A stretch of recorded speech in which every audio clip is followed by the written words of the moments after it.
Stand up. You are a king.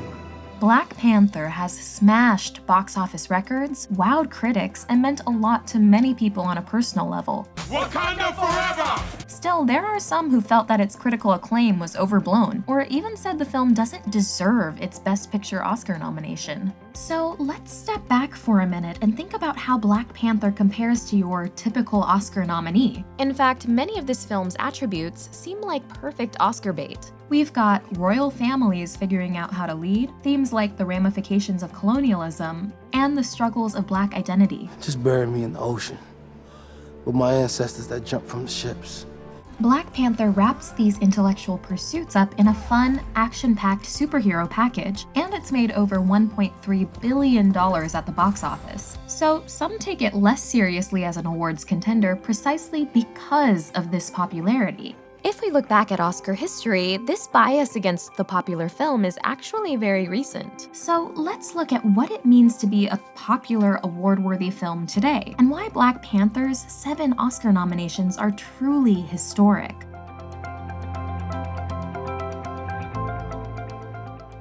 Before we go on, we want to talk a little about this video's sponsor, Skillshare. Skillshare is a superb online learning community with thousands of classes about everything: vlogging, cinematography, even painting with watercolors. Click the link in the description below to get 2 months access to all classes for free.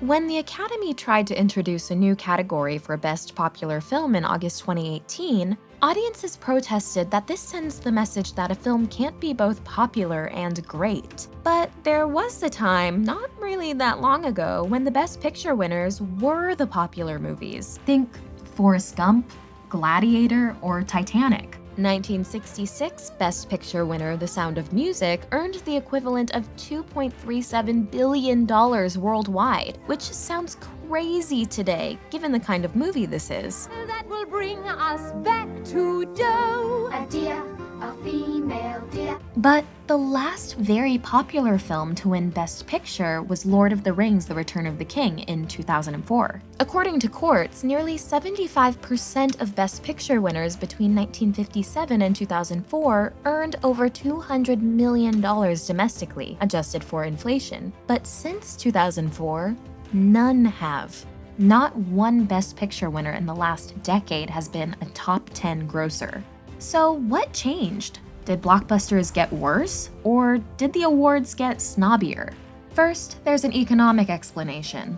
In the 2000s, studios began to shift away from mid-budget movies. As Tom Schoen wrote for The Guardian, Hollywood no longer makes the kind of movies that used to win Academy Awards, which is to say mid-range, mid-budget humanitarian epics like Dances with Wolves, Gandhi, and Driving Miss Daisy.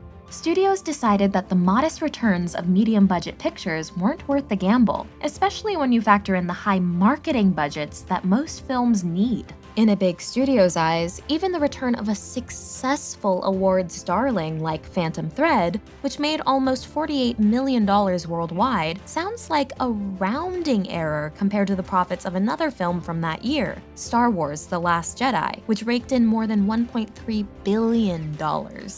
In this system where studios are investing so much money in fewer properties, they're looking for safe, guaranteed financial investments. So they turn to sequels and franchises.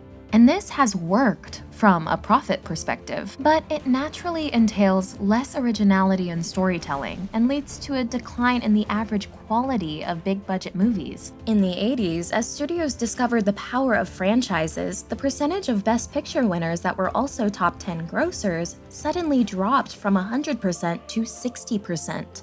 And that doesn't feel like a coincidence. In the meantime, cinema's loss has been TV's gain. A lot of the high-quality, mid-level budget content that might have been both Oscar-winning and popular in the past is now reaching audiences through TV and streaming platforms. So it's valid to say that today's super high-budget, very popular movies aren't, on average, going to be as good as a lot of the popular movies that used to win Oscars. Don't ask me about my business, Kate.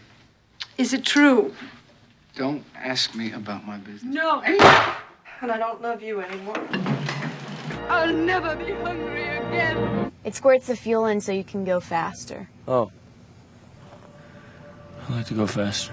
At the same time, the criticism that the Oscars are out of touch is also true. As the Oscars have turned their back on popular movies in the last 15 years, the ceremony has suffered. The 2018 Oscars had the lowest viewership ever. The Oscars' attempts to fix their viewership problems by announcing pointless tweaks only alienate their base. Shaving 10 minutes off the broadcast won't get new viewers. And sir, you're doing a great job, but you're so quick with that stick, so why don't you sit? Because I may never be here again. But as history has proven, what could attract viewers is recognizing films that people have actually seen. The most viewed Oscar ceremony ever? That was 20 years ago when over 55 million people watched box office titan Titanic carry the night in 1998. I'm the king of the world!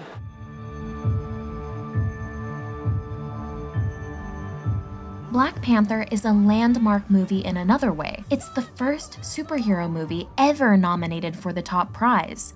There's a long-standing bias against genre movies at the Oscars. Only one horror movie has won Best Picture, and the same goes for fantasy. And no science fiction movie has ever won Best Picture. Some speculate that the Academy expanded the Best Picture category to allow up to 10 nominees starting in 2010, largely because a very good and very popular superhero movie had been excluded the previous year, Christopher Nolan's The Dark Knight. The superhero film is an incredibly relevant, if not the most relevant, movie form of our times.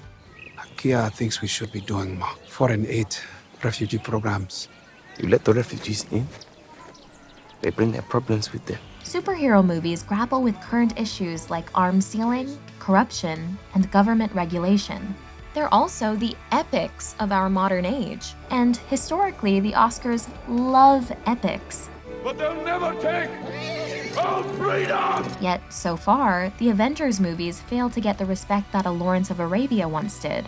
Every superhero movie's the same thing. A person who doesn't have powers gets them, has to figure out how they work, and then has to find a glowy thing. That's starting to change. Over the last decade, Marvel has revolutionized the form by creating an entire cinematic universe, letting us see character development play out over multiple movies, incorporating complicated and thought-provoking themes, and bringing in acclaimed actors. While the phrase Best Picture implies a degree of objectivity, in reality it's incredibly subjective, and there's not a very clear criteria for what makes a movie Oscar-worthy. If you believe the Best Picture winner should be the movie with the most cultural significance for the moment, then you might say Get Out should have won last year and Black Panther should win this year. If it's the film with the strongest emotional impact, maybe you'd pick Call Me By Your Name last year and A Star Is Born this year. If you believe that craftsmanship and mastery of the medium should be the deciders, then you'd likely choose The Shape of Water or Phantom Thread last year and Roma or The Favorite this year.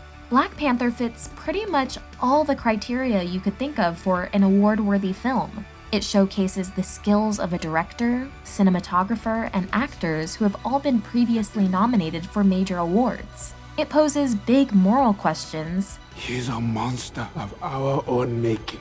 It calls on classic, timeless tropes. But an enemy sits on the throne. It represents our current cultural moment. Now more than ever, the illusions of the vision threaten our very existence. In a nutshell, it's a serious movie. Communities flooded with drugs and weapons, they are overly policed and incarcerated.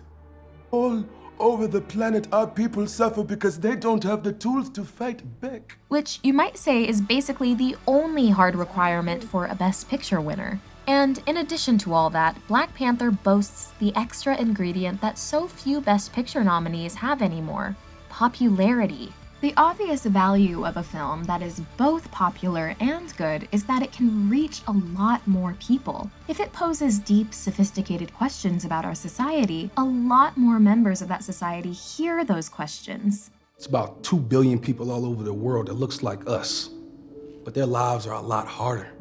Wakanda has the tools to liberate them all. So while Black Panther's Best Picture nomination may indicate a shift back towards good popular movies getting critical praise, more importantly, we hope it will inspire more popular movies to go for that Oscar. Black Panther challenges other big-budget movies to be smarter. And if the Oscars want to continue to have mainstream cultural relevance, they need more quality, popular movies like Black Panther to grace our cinema screens in the future. More connects us than separates us. This is Elaine McMillian Sheldon. Elaine is an Oscar-nominated filmmaker who has directed 2 Netflix original documentaries. And Elaine teaches a class on creating short documentary films on Skillshare. When a lot of people think about filmmaking, they think about the actual act of filming, but about 80% of the job is doing work before and after. This is why we love Skillshare's service. The classes are taught by amazing, accomplished working professionals in design, photography, social media, business, entrepreneurship, and more. Whatever your goal is, Skillshare can help turn it into something concrete. They offer 25,000 classes about any skill you might want to learn, all for less than $10 a month. Right now, you can get 2 months access to all their classes for free, but that's only if you're one of the first 500 people to click the link in our description below. It's a great deal, so hurry up and don't miss out.